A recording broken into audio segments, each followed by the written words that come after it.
اعوذ باللہ من الشیطان الرجیم بسم اللہ الرحمن الرحیم۔ حدیث نبوی صلی اللہ علیہ وآلہ وسلم ہے، جو چیز سب سے زیادہ جنت میں داخل کرے گی وہ اللہ کا ڈر اور اچھا اخلاق ہے۔ السلام علیکم اسٹوڈنٹس، امید بخیر۔ آج ہم جماعت دہم کی گرامر اردو قواعد و انشاء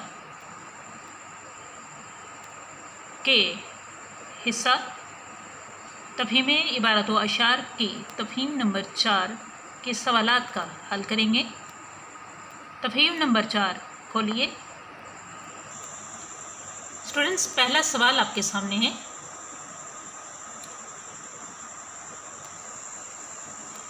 تفہیم عبارت کیا ہے، پڑھ لیتے ہیں ہم۔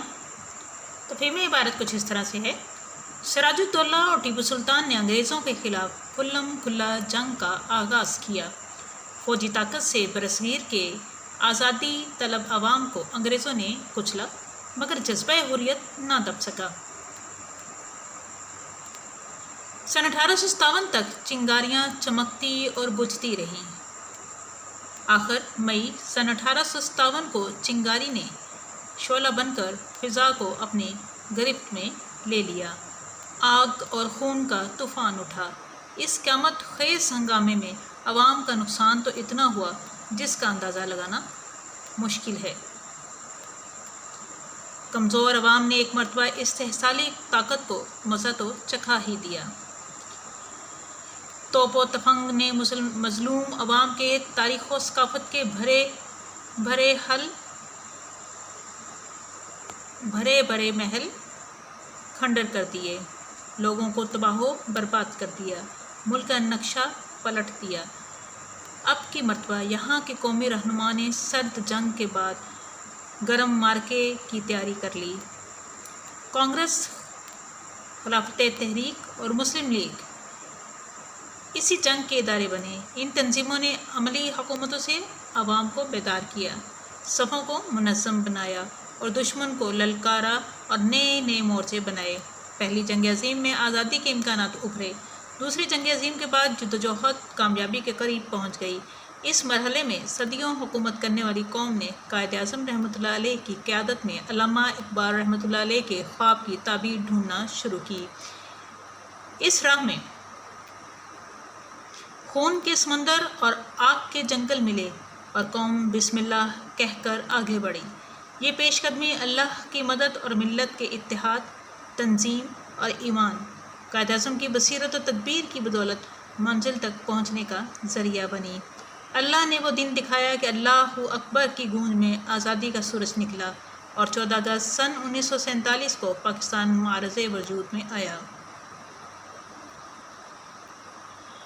اسلامی عقائد و افکار، اسلامی تہذیب و ثقافت، اسلامی قانون و نظام عدل و حکومت کے لیے اللہ نے اپنے محبوب نبی آخر زمان صلی اللہ علیہ وآلہ وسلم کے طفیل مسلمانوں کو ایک مرتبہ پھر سربلندی و افتخار سے نوازا۔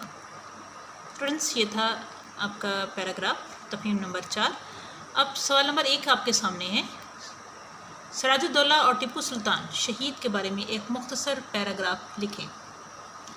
جواب: برصغیر میں مسلمانوں کا تذکرہ کیا جائے تو سراج الدولہ اور ٹیپو سلطان کا تذکرہ ناگزیر ہو جاتا ہے۔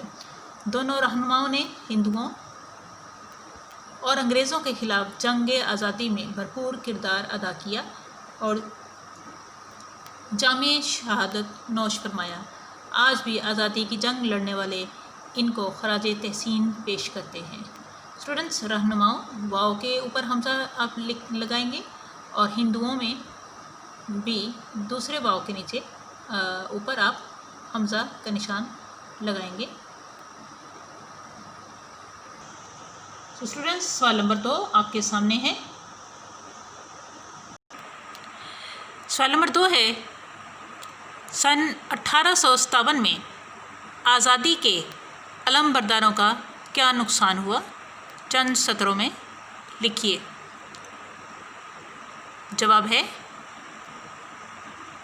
سن 1857 میں آزادی کے علم برداروں کا اس قدر نقصان ہوا جس کا اندازہ کرنا ممکن نہیں۔ جنگ آزادی میں مسلمانوں کی تہذیب اور تاریخ کو مسخ کرنے کے لیے جو کوششیں کی گئیں وہ کسی سے چھپی ہوئی نہیں ہیں، ان کی ذاتی عزت کو تباہ کرنے کی کوشش کی گئی۔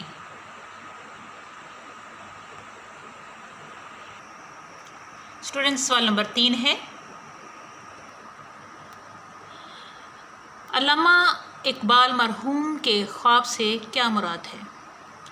جواب: علامہ اقبال کے خواب کو ہم استعارتی انداز میں لے سکتے ہیں۔ استعارہ آپ جانتے ہیں تشبیہ میں ہے، تعلق ہے، کسی چیز کو کسی چیز کے جیسا قرار دینا، اور استعارہ کا مطلب ہے کسی چیز کی خوبیوں کو رعایتاً استعارتاً ادھار لے لینا، یعنی ویسا ہی قرار دے دینا۔ جیسے تشبیہ میں ہم کہتے ہیں علی شیر سا بہادر ہے، اور استعارے میں ہم کہتے ہیں علی شیر ہے۔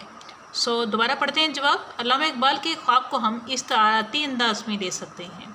اس خواب سے مراد ایک ایسی سلطنت کا قیام تھا جس میں اسلامی قوانین کا نفاذ ہو۔ علامہ اقبال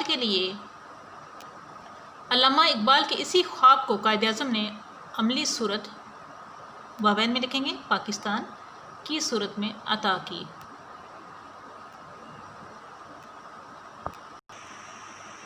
اسٹوڈنٹس، سوال نمبر 4 آپ کے سامنے ہے۔ سوال ہے، سرد جنگ کسے کہتے ہیں؟ جواب: سرد جنگ سے مراد مکالماتی جنگ ہے۔ اس میں سفارتی محاذوں پر جنگ لڑی جاتی ہے، جس میں فتح حاصل کرنے کے لیے سفیروں کو بین الاقوامی و قومی معاملات سے آگاہی از حد ضروری ہوتی ہے۔ ان کو بین الاقوامی یعنی انٹرنیشنل اور قومی یعنی کہ نیشنل جو انفارمیشن ہے وہ اس سے ان کو باخبر ہونا لازم ہوتا ہے۔ اسٹوڈنٹس، سوال نمبر 5 آپ کے سامنے ہے، جو آپ کی اس تفہیم کا آخری سوال ہے۔ سوال ہے، تہذیب و ثقافت سے آپ کیا مراد لیتے ہیں؟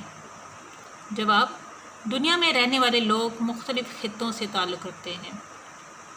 ان لوگوں کا رہن سہن، بول چال، رسم و رواج اور عقائد کو تہذیب و ثقافت کے نام سے جانا جاتا ہے۔ تہذیب و ثقافت سے کسی بھی ملک کے افراد کے بارے میں مکمل آگاہی حاصل کی جا سکتی ہے۔ اسٹوڈنٹس، یہ تھی آپ کی تفہیم نمبر 4۔